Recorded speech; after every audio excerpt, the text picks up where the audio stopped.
Greetings ladies and gentlemen. This video will be a detailed video on how the upcoming balance changes will affect dungeons and only dungeons. This will be my thought process on the balancing that will happen in 3 to 5 business days and how it will affect the meta for dungeons. I will only cover how this balancing changes gameplay within dungeons.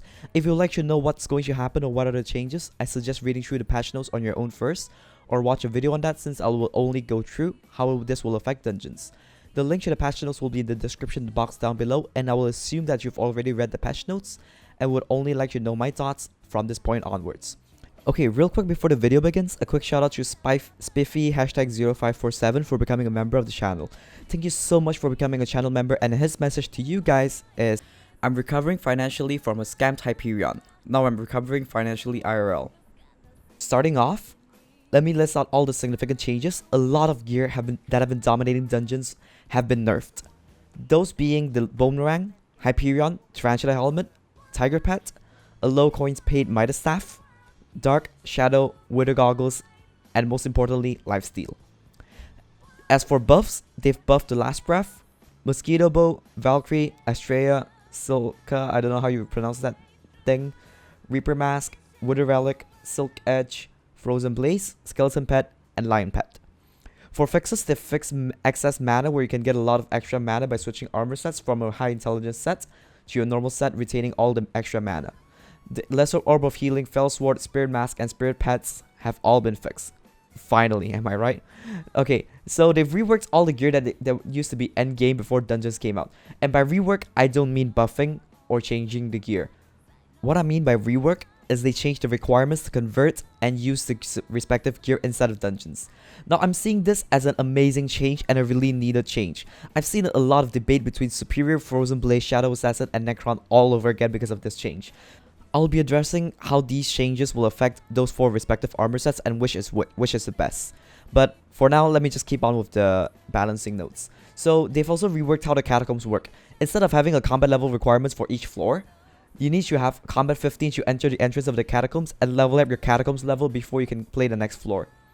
Mob loots from select floors will require the respective catacombs level, which means that if you get a skeleton master chestplate from floor 3, you will need to have catacombs level 5 to use that.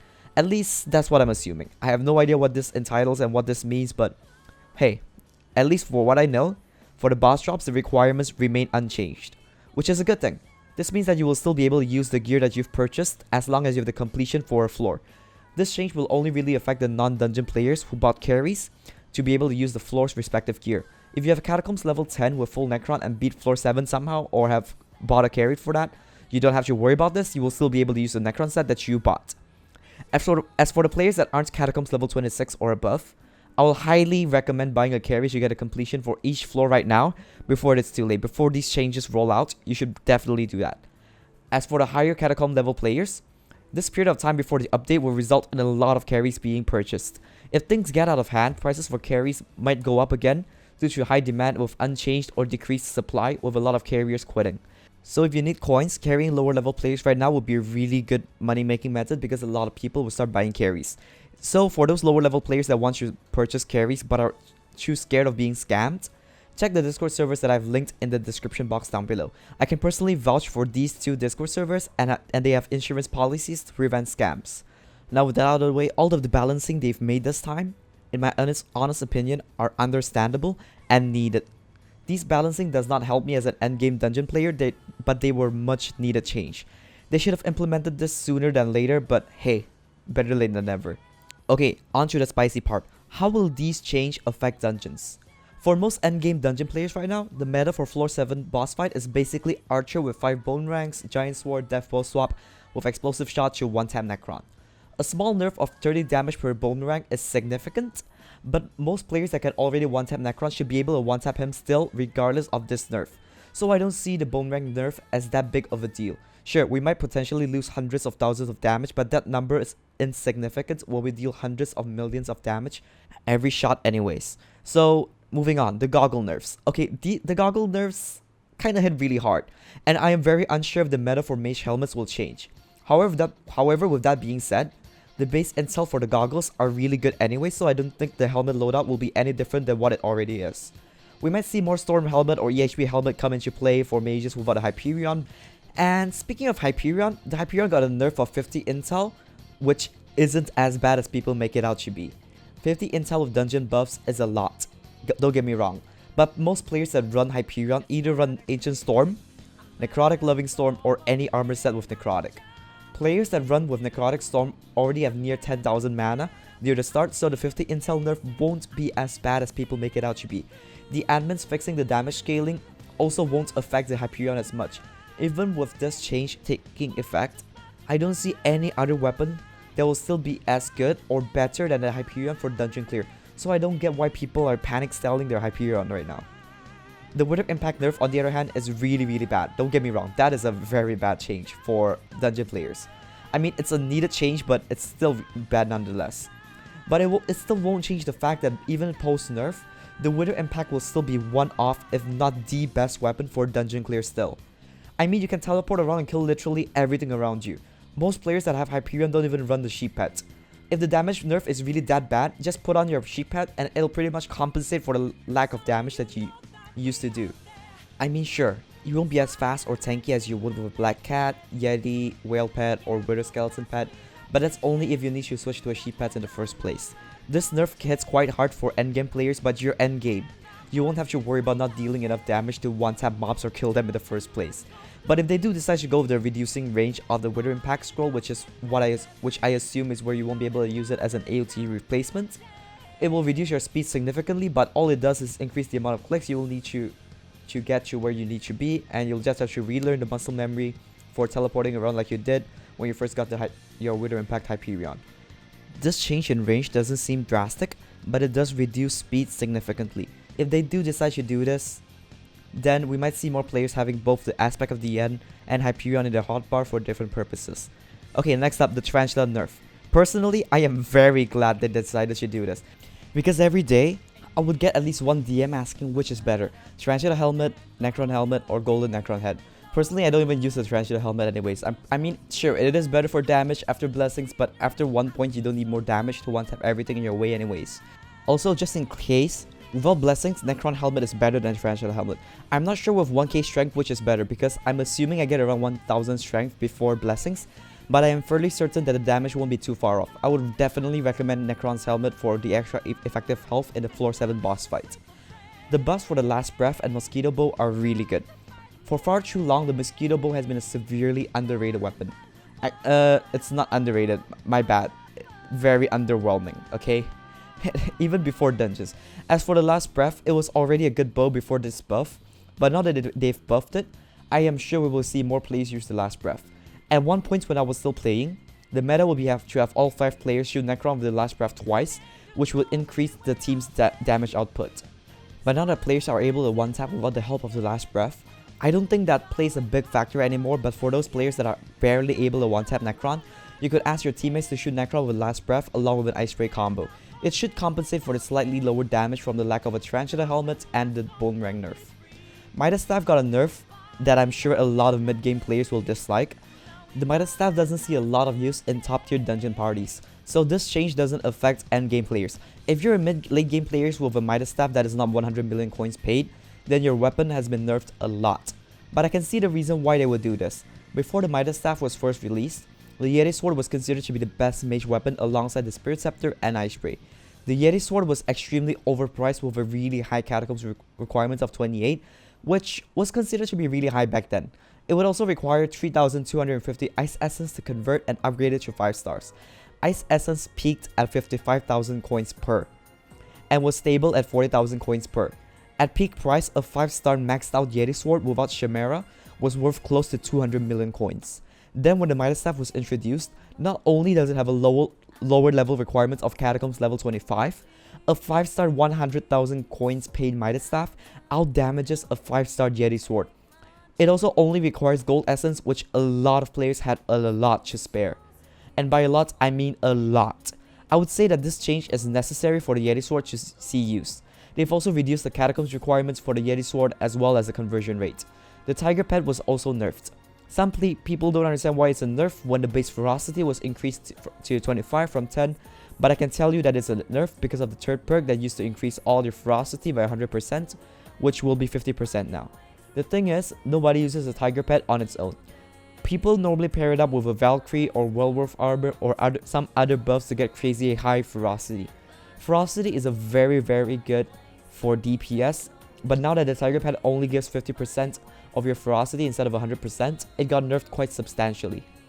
I have no idea how this will pan out since I haven't been on too much to see just how good ferocity is. I've only been told that ferocity was a meta and that it's very good stat. Last but not least, we have the biggest nerf in this list. A nerf to how lifesteal works. My first impression is that this change will be very drastic moving forward, and it will completely change how we play Skyblock as a whole and not just dungeons. Before this change, people do not worry about their health because lifesteal will just get you back to full health all the time. But now that lifesteal no longer heals you for the amount of damage you deal but by your max health, this will bring about a huge change in the meta. We might see more florid zombie swords and other healing items. Healers might actually see a proper use in top level play, but inside the patch notes they did mention that several testing sessions in high dungeon floors to see that the impact of this change and players were still able to clear it with relative ease. Okay, now that we're done with the nerfs, let's head on to the buffs. The skeleton pet was buffed, but I'll say that this change doesn't affect players that already have a legendary griffin, dragon or high value damaging pet. This change only affects the early mid-game archer players, but I'll say that the newly reworked perks are really good and it'll make skeleton pet a very viable pet for archers. Oh, and I forgot to mention that the lion pet got a buff which nobody really cares about, so let's move on. Actually, in the off chance that this change makes the lion pet viable, it might actually see use because of the new perks, so let me go through that real quick. An added 5 ferocity for base stats, increasing the effectiveness of first strike or triple strike, which helps in one-tapping mobs that you don't already one-tap, and it increases the damage you deal to mobs that have already attacked you by 15%. This change might prove to be really good for the lion pet, but personally I find the change underwhelming. But then again, I am almost always proven wrong, so we'll see how this change does for the lion pet. And my favorite change will be the Frozen Blaze and Wither Relic buff. The Wither Relic buff is a talisman buff which is always welcomed. And the Frozen Blaze set is finally legendary instead of epic. This is a really good change to an already strong armor set. The Frozen Blaze set is one of the most underrated sets in the game. I used to run Frozen Blaze as an archer back in floor 6 when floor 7 was not out. The only thing I find annoying about Frozen Blaze set is the Blaze pet bugging out the dungeon map into a null block. And if you do not know what that means, it just turns your dungeon map into an null block and you won't be able to access it no matter how hard you try. Your dungeon map is gone, poof, gone just like that. I find that very annoying about the Blaze pet. I'm not sure if they fixed that. I'll have to, you guys will have to let me know in the comments down below. And when people talk about Frozen Blaze, the thing they think about is pet lock. But you won't need any other pets if you use the Frozen Blaze set. Except maybe the Wither Skeleton pet for floor 7, but let's disregard that fact for 1 second.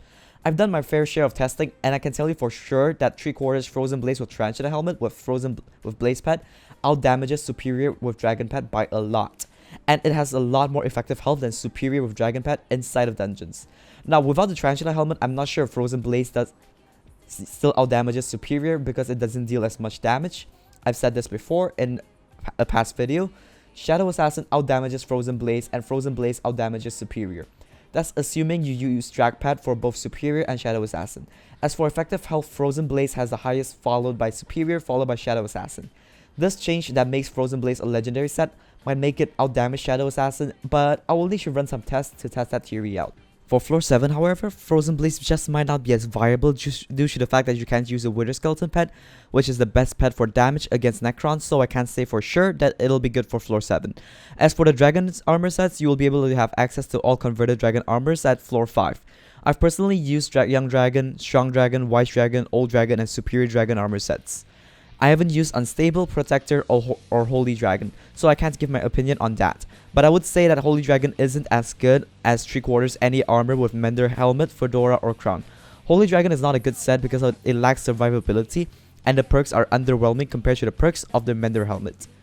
The full set of the Old Dragon armor makes you extremely tanky, almost as tanky as Necromancer Lord, so I would say that it might see a lot of use as a tank set.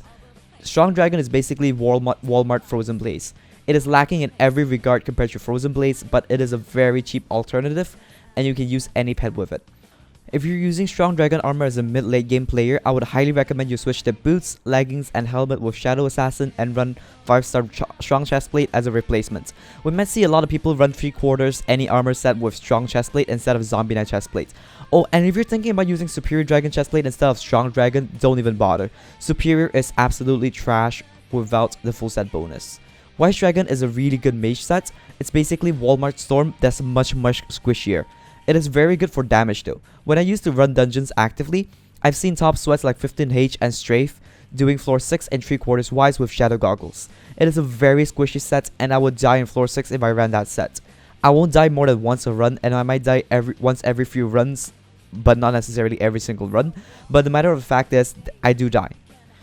I don't die often, but I really hate dying and I really hate teammates that die often. It's definitely a really good mage set for damage, but be warned, you will die to Skeleton Masters. But it's not like you're safe in any armor set against those bastards. Superior Dragon Armor is the last on the list, and I've already mentioned this, but it isn't the best damage set or effective health set. It is more of an overall set that increases all your stats. It is better used as a left click mage set, archer set, or melee set. Definitely do not use it as an ability mage set unless you're going for a hybrid build. I would highly recommend using Ancient for archers or Necrotic for mages. And if you're using this for archers, then I would recommend considering other options because this set isn't the best for archer classes. Mainly because it doesn't do a lot of damage, which archers need to do. Archers need to do a lot of damage and it doesn't provide a lot of damage. But if you must, feel free to if you want. And AOTD and 50mm Midas requirements have also been lowered, but nobody cares about those weapons. Livid Dagger is definitely better. Yeti Sword can now be used at Catacombs level 22 and I would highly recommend it. I honestly don't know at what point does a Midas Staff outdamage a Yeti Sword anymore with this balancing, but since it has a lower Catacombs level requirements, I would recommend buying one and using it until you can afford a Midas Staff and have the Catacombs level to use it. Reaper Falchion also has a lower requirement, but it is useless unless you're going to abuse Rend or go for a really high crit for your Sky Crypt, so don't bother with the Reaper Falchion. The Zombie Hearts and Reaper Mask also got a lower Catacombs requirement, but those are really useless items as well. You can just use Mender, which does the same thing, but doesn't look as cool. The Reaper Scythe also has a lower Catacombs level requirement, but Necromancy is useless, so don't even bother. As for the Soul Whip, I do not know a thing about that weapon, so no comments from me. Oh, and the Runat's Bow can be used at Catacombs level 8, and I would highly recommend it because it is actually a very decent bow. It is a really good bow to use. The final armor set I would like to talk about is Perfect Armor Set. The requirements have been lowered tremendously, but I'll say this right now. 3/4 tier 12 is not as good as 3/4 Necromancer Lord. In terms of effective health, Necromancer Lord has better effective health with more health than defense. In dungeons, you only need to worry about Skeleton Masters and they pretty much ignore your defense. Perfect Armor as a temporary set is really good, but once your Catacombs level 21, I would highly recommend selling this perfect set and buy yourself Necromancer Lord if you want more effective health.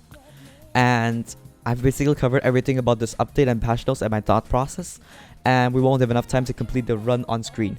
This run was a pretty decent run. I got a 908 on this run, which isn't as impressive as my ult 8-minute solo runs, but it's still pretty good because I haven't played dungeons for more than 10 runs total after I sorta came back. If you guys are interested in watching the full run, I can definitely slap some music on it and just upload the run just like that, but that's only if you guys want this run. So just let me know through the comments or DM me on Discord. My Discord DMs are closed and you can only DM me if you've joined my Discord server. Link is also in the description box down below. And that's basically it. Thank you very much for watching. If I said anything incorrect, please leave a comment and I'll make a comment and pin it in case I gave incorrect information or misleading information. Be sure to check out the pinned message to see if I messed up anything during the video, and that'll be all from me, and I'll see y'all next time. Peace out.